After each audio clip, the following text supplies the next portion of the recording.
lei em que se baseia no seguinte processo: não importa se a reação é feita em etapas ou direta, a quantidade de energia envolvida no processo será sempre a mesma. Ou seja, os estados intermediários de uma reação não são considerados no cálculo da mesma. Essa é a súmula dessa lei. É em cima dela que você, mais à frente, vai observar como calcular a chamada entalpia da reação. Mas a base da lei é essa. Sendo assim, vejamos. Dada uma reação, o ΔH, ou entalpia da reação, é sempre a mesma. Não importa se a reação feita em etapas ou de forma direta. Um exemplo simples da aplicação da lei de Hess consiste na passagem de 1 mol de água para o estado gasoso nas condições do estado padrão. Isso pode ser feito em uma única etapa. Vejamos: água líquida indo a água no estado gasoso, e o ΔH dessa reação direta é mais 44 kJ. Letra A. A decomposição de 1 mol de hidrogênios, água virando H2 mais O2 gasoso, libera 286 kJ, etapa 1. B. Formação de 1 mol de água gasoso. Pega o H2 mais o O2 e transforma em água gasosa. Para isso, você libera 242 kJ. Sendo assim, repara, a água líquida foi levada a H2 mais O2. Uma etapa onde você decompôs a água em hidrogênio e oxigênio. Você, então, absorve 286 kJ. Numa segunda etapa, esse hidrogênio e oxigênio produz a água no estado gasoso.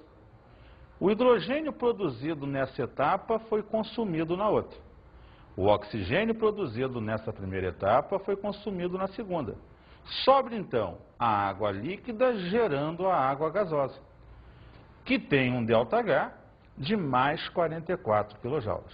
Observe, então, que nesse processo em etapas, você concluiu após as etapas que para produzir a água gasosa a partir da líquida, você absorveu 44 kJ.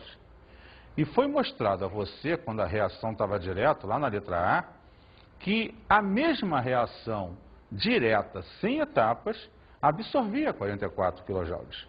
Isso significa dizer, comprovando a lei de Hess, que independente de estar em etapas ou estar numa linha direta de ação, o ΔH será sempre o mesmo. É o que basicamente a lei de Hess trabalha. Ou seja, como conclusão, podemos dizer que a entalpia da reação é a soma de todas as etapas do processo. ΔH1 mais ΔH2 mais ΔH3 e assim sucessivamente. Lembrando, então, que a entalpia da reação é a soma de todas as etapas envolvidas no processo. Vamos agora a um exercício. Conhecendo as composições do hambúrguer e do pão, dadas na tabela a seguir, hambúrguer de 100 gramas tem 24 gramas de proteína, tem 20 gramas de gordura e tem 56 gramas de água.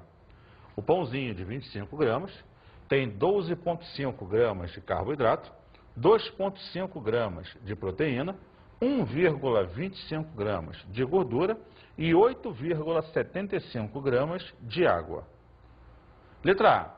Calcule o valor energético obtido pela ingestão de um pão de 25 gramas e um hambúrguer de 100 gramas. B. Determine quanto tempo em minutos uma pessoa deveria caminhar para consumir a energia obtida na ingestão do lanche mencionado no item A, sabendo que 1 hora de caminhada consome 1.100 kJ. Esse é um exemplo típico de problemas de concurso, onde o cara te dá uma tabela com a energia envolvida nos produtos, pão, hambúrguer ou o que seja, e você a partir daí vai fazer cálculos de quantidade de calor energia em geral, que é absorvida ou liberada no processo. Vamos acompanhar a resolução desse exercício. O hambúrguer tem 24 gramas de proteína. Cada grama equivale a 17 quilojoules, ou 4 quilocalorias. Sendo assim, se você tem 24 gramas, 24 vezes 17, você terá 408 quilojoules, ou 96 quilocalorias. A gordura que você comeu, os 20 gramas de gordura, cada grama produz 38 quilojoules. Então, 20 vezes 38 vai dar 760 quilojoules ou 180 quilocalorias. Ou seja, comer o hambúrguer de 100 gramas vai fazer você produzir 1.168 quilojoules ou 276 quilocalorias. Vamos ver o pão. No caso do pão, os 12,5 gramas de carboidrato produzem 17 quilojoules por grama, total 212 quilojoules. Os 2,5 gramas de proteína, a 17 quilojoules por grama, vai produzir 42,5 quilojoules. O 1,25 de gordura, levando que cada grama tem 38 quilojoules, vai te levar à produção de 47,5 quilojoules. Total no pãozinho, 302 quilojoules. Sendo assim, o valor energético total do pão mais o hambúrguer é 1.470 quilojoules, ou 351,7 quilocalorias. Essa, então, é a resposta do item 1, ou A da questão. Vamos, então, entrar no item B. O item B, só lembrando, queria calcular o tempo que você tem que caminhar para consumir a energia do item A. Vejamos, então. 1 hora, 60 minutos. Equivale a você 1.100 quilojoules consumidos. Então, se você comeu 1.470 quilojoules, isso será X minutos. Uma regra de 3 direta que determina para você a proporção em minutos para consumir aquela energia. X igual 1.470 quilojoules vezes 60 minutos dividido por 1.100 quilojoules. Resposta, 80 minutos. Quer dizer, você teria que caminhar 1 hora e 20 para consumir o hambúrguer que você ingeriu. A energia gerada por esse hambúrguer. Vai ter que andar muito se comer 2 então, hein?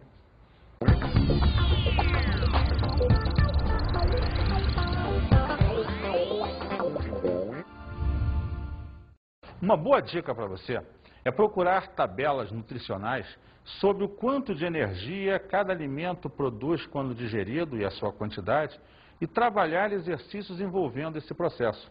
Isso é importante para um concurso. Assim como trabalhar muito bem a questão gráfica da exotermia e da endotermia, outro ponto forte de vestibulares. Um grande abraço e até a próxima oportunidade.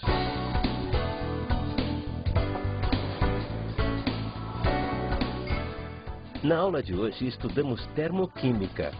Vimos a energia e as reações químicas. As reações são de 2 tipos, sim. Exotérmicas ou endotérmicas. Reação exotérmica, entalpia negativa e libera energia. Reação endotérmica, entalpia positiva e absorve energia. Analisamos as equações termoquímicas. Uma equação termoquímica é uma forma gráfica de representar uma reação. Ela deve ser o mais completa possível, registrar o número de mols envolvido no processo, os estados físicos das substâncias, a entalpia da reação e ainda a temperatura e a pressão onde ela ocorre. E também a lei de Hess. A lei de Hess se baseia na ideia de que, independentemente de uma reação ocorrer em etapas ou na forma direta, a entalpia da reação é sempre a mesma, levando-nos a caracterizar que as etapas, as intermediárias do processo, não são consideradas pelos mesmos. Bons estudos!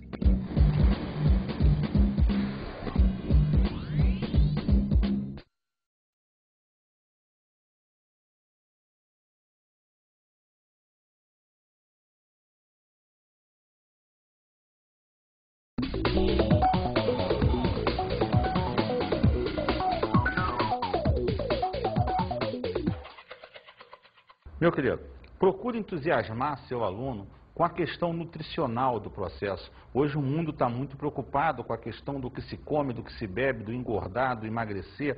Então procura dar ênfase no cálculo dessa entalpia em função da energia das coisas a serem consumidas, como hambúrgueres, refrescos, sucos, refrigerantes. E enfatize também a ideia gráfica do processo exotérmico e endotérmico. Um grande abraço e até a próxima oportunidade.